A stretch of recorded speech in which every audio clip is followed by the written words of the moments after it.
अस्सलातु वस्सलामु अलैका या सय्यदी या रसूल अल्लाह वला आलिका वसहाबिका या नूर मिन नूर अल्लाह। तमाम व्यूवर्स को मेरी जानिब से अस्सलामु अलैकुम वरहमतुल्लाहि वबरकातुहू। मैं अपनी वीडियो इस दुआ के साथ शुरू करती हूँ कि अल्लाह ताला आप सभी को खुश और आबाद रखे, आप सबको मुझ समेत मक्का और मदीना की ज़ियारत नसीब फरमाए और अल्लाह ताला आप सबको सेहत और तंदुरुस्ती वाली पुरसकून ज़िंदगी से नवाज़े, आमीन या रब्बुल आलमीन। हम अपना वीडियो वहीं से शुरू करते हैं जहाँ से कल मैंने आपको छोड़ा था।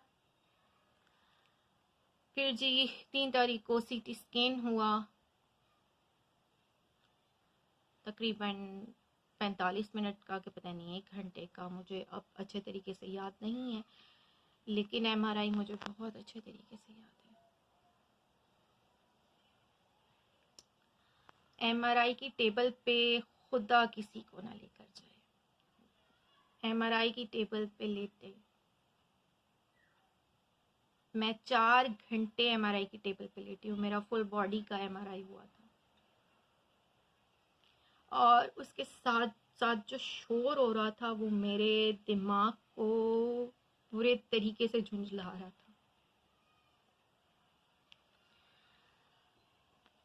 था। मेरी पता नहीं है कि जब कोई भी छोट धीमी भी आवाज़ होगी ना, वो तो एमआरआई की जो टेबल पे लेटते हैं जो बहुत तेज़ आवाज़ आती है, जो जो कोई भी उस टेबल पे लेटा होगा, जिसका भी एमआरआई हुआ होगा, वो इस चीज़ का उसको एहसास होगा मेरा यहाँ पर, कि उसकी जो आवाज़ है वो आपको इरिटेट कर देती है। मेरा बीपी शूट कर रहा था। मुझे वैसे भी आवाज़ जो तेज़ आवाज़ हो, धीमी आवाज़ हो, जो कंटिन्यूसली आ रही है ना, वो आवाज़ मुझे इरिटेट करती है, मेरा बीपी शूट करती है। वो 4 घंटे मैं लेटी हूँ उस टेबल पे, और जब मैं उस टेबल पे उठी हूँ ना, मुझसे उठा नहीं जा रहा था, मैं बिल्कुल फ्रीज हो गई थी, क्योंकि इतनी सर्दी में भी, हालांकि कराची में इतनी सर्दी नहीं होती, लेकिन वहाँ एसी ऑन था और साथ ही पंखा चल रहा था। पेडेस्टल फैन एक जो था वो मेरे सर पर लगा हुआ था और मैं बिल्कुल फ्रीज हो गई थी। मेरे हाथ ऊपर रखे हुए थे, मेरे हाथ बिल्कुल फ्रीज हो गए थे, और जो उन्होंने कंट्रास्ट लगाया था, तो एक पाइप, छोटा सा पाइप लगा हुआ होता है कैनुला के साथ, तो उसमें जो मेरा ब्लड आया था वो बिल्कुल फ्रीज हो गया था, उसमें ब्लैक हो गया था, बिल्कुल क्लॉट जम गई थी इसमें।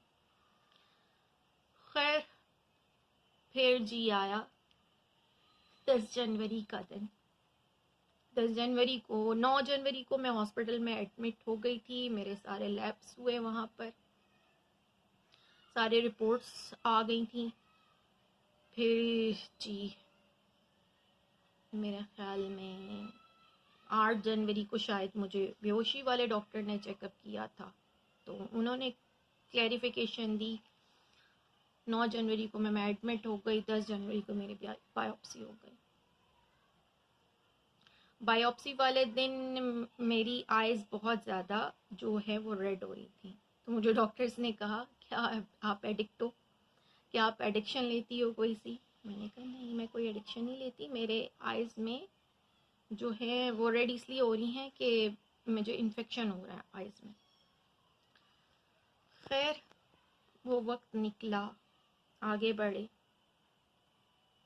10 जनवरी ही को मुझे शाम में डिस्चार्ज कर दिया गया था, और जो मेरी डिस्चार्ज रिपोर्ट आई थी उस पर लिखा हुआ था कि a tumour just like a cauliflower, first stage.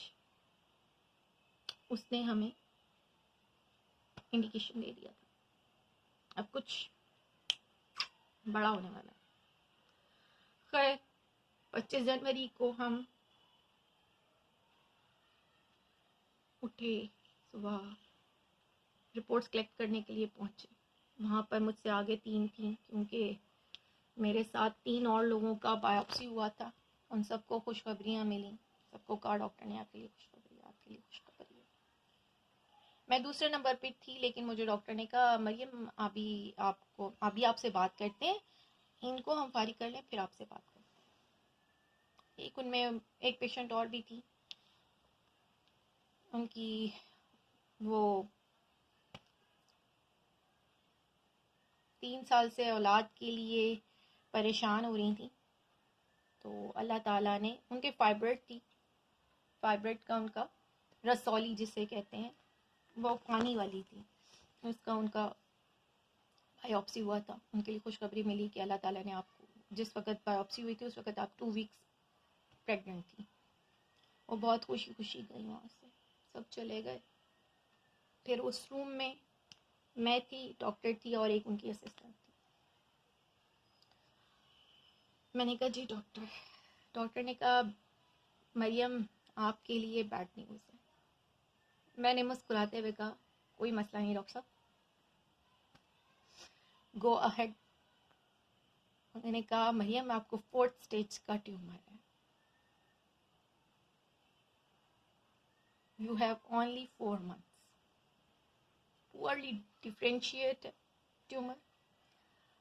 और जो कार्सिनोमा आपको है वो नॉन केरेटिन कार्सिनोमा है जो क्यूरेबल नहीं होता, और हम उसकी सर्जरी भी नहीं कर सकते। वो कहाँ तक है ये हम नहीं जान सकते, क्योंकि ना MRI उसको सीन कर सकी है और ना CT में कुछ पता चल सका है।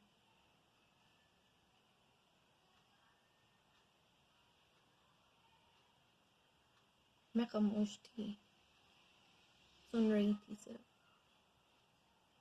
पाँव के नीचे से ज़मीन थोड़ी सी खिसकी थी। फिर डॉक्टर ने एकदम मुझे टैप किया, कहने की मरियम बी ब्रेव, आपको सबसे पहले जो है वो रेडिएशन करवानी पड़ेगी, हम आपकी सर्जरी नहीं कर सकते, और सर्जरी आपने कहीं से करवानी भी नहीं है। प्राइवेट वाले सर्जरी के लिए ले के आपको जा सकते हैं, आप उनको पैसे देंगे, वो आपकी सर्जरी कर देंगे, लेकिन बाद में आप पैरालाइज हो जाओगे। ठीक हो गया, सुन लिया मैंने।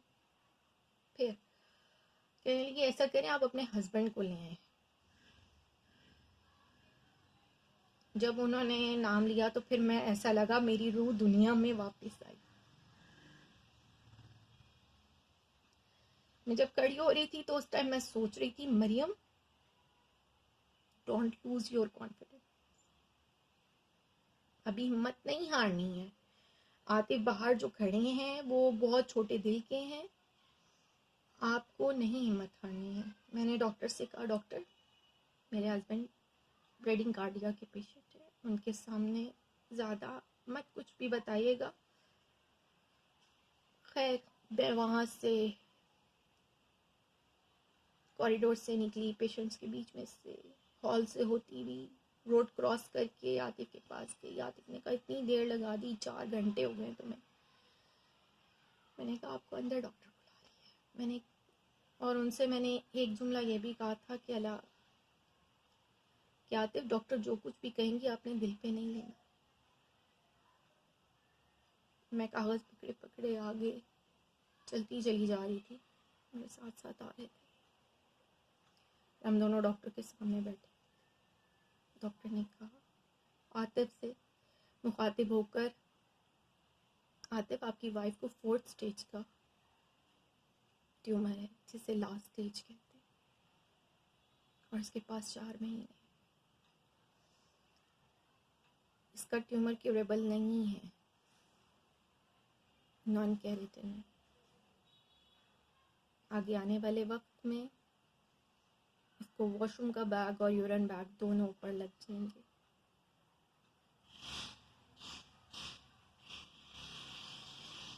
इसके पास सिर्फ 4 महीने। हमें, आतिफ ने कहा इसकी सर्जरी करते, रिमूव करते, रिमूव नहीं कर सकते। हमें नहीं पता वो कितना डीप है अंदर, हम रिमूव करते जाएं, वजाइना रिमूव करते हैं, यूट्रस रिमूव करते हैं, सब चीज़ें रिमूव करते हैं, नीचे स्पाइनल तक ना हो। अगर स्पाइनल में अगर ये हुआ तो ये बहुत तेज़ी से फैल जाएगा और ये पैरालाइज हो जाएगी। हम दोनों डॉक्टर की फायरिंग, कंटिन्यूसली जो फायरिंग वो कर रही थी वो हम लोग सुन रहे थे। उन्होंने कहा इसके जो MRI आया है इसमें इसके लंग्स भी वीक हैं और हमें उनकी बहुत ज़्यादा केयर करनी पड़ेगी। उसके लंग्स बहुत ज़्यादा वीक हैं और वजाइना से बहुत थिन जो होती हैं वेन्स वो लंग्स तक जाती हैं और ये लंग्स तक बहुत जल्दी पहुंचने का ख़तरा है। किडनीज भी इसके वीक हैं और बॉर्डर लाइन पर खड़े हैं।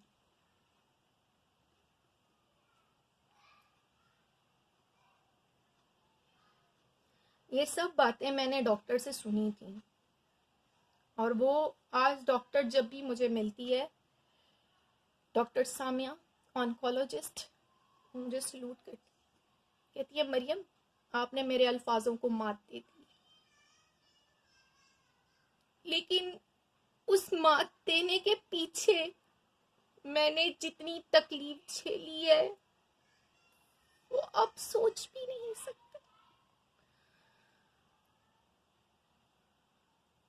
बहुत तकलीफ झेली है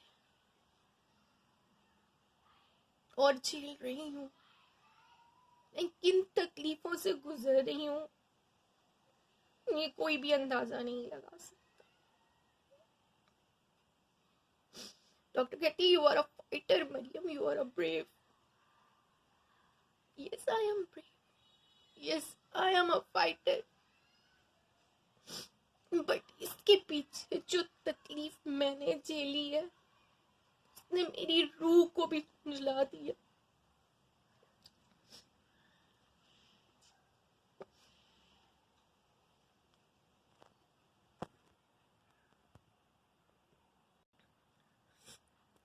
आज मेरे माँ बाप जिंदा होते ना तो वो मर जाते, वो मेरी तकलीफ नहीं झेल सकते थे, इसलिए अल्लाह ताला उन्हें जल्दी ले गया ताकि वो मेरी तकलीफ ना देख सके।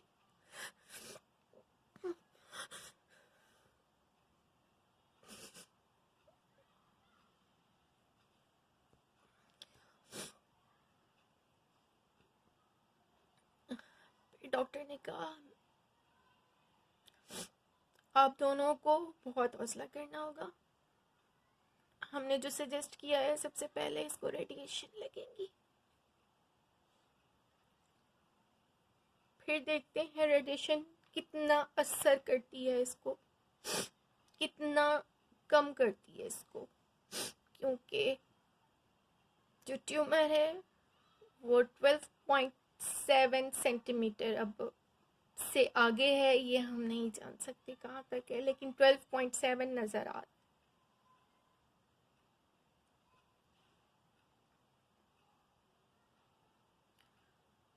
कह रहे ये जितना तकलीफ झेल रही है से आगे बहुत मजबूत बनना पड़ेगा, क्योंकि मजबूत बनोगी तो चट्टान से टकरा सकोगी।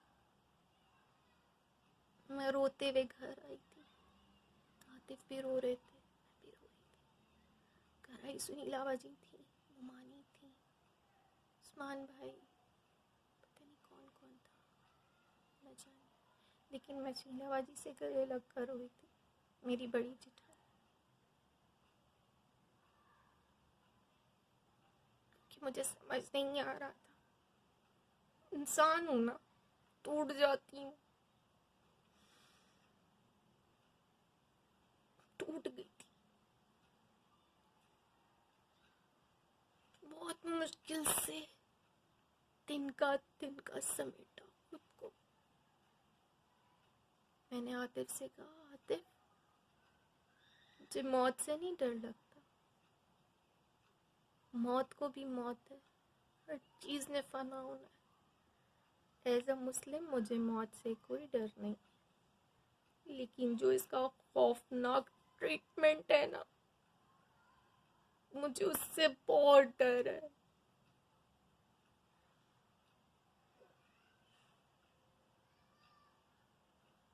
फिर मैंने कहा, मैंने फजर की नमाज पढ़ी, अल्लाह पाक से दुआ की, सारी रात जागती रही मैं, आतिफ भी जाग रहे थे, अल्लाह से दुआ की अल्लाह पाक तू बड़ा है, मेरी बीमारी बड़ी नहीं है, तू चाहे तो क्या नहीं कर सकता।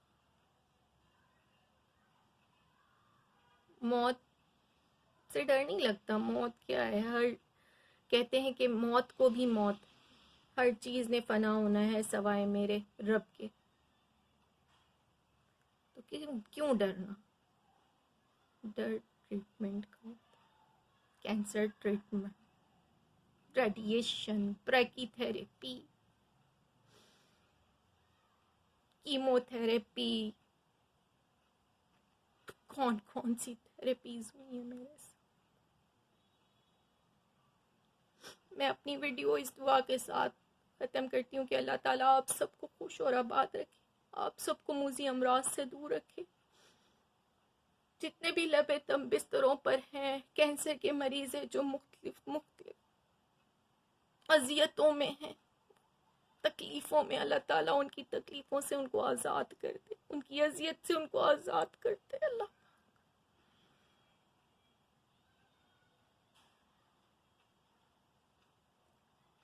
मैं आप सबसे इजाज़त लेती हूँ। अल्लाह हाफिज़।